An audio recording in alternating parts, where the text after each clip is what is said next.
It's the blue line that you didn't get the correct equation of. The correct equation is x plus 3, and you put x plus 4. So let's look at y. It's y equal x plus 3. Well, the slope is 1. I did that work here. The difference in the y's over difference in your x's using these two ordered pairs.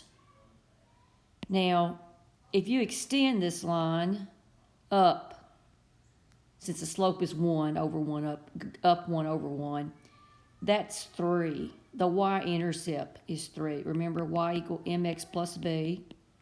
So y equal 1x, that's your slope, and the y-intercept is 3 for that equation. Of course, the other equation you got correct, and that's, what does that say?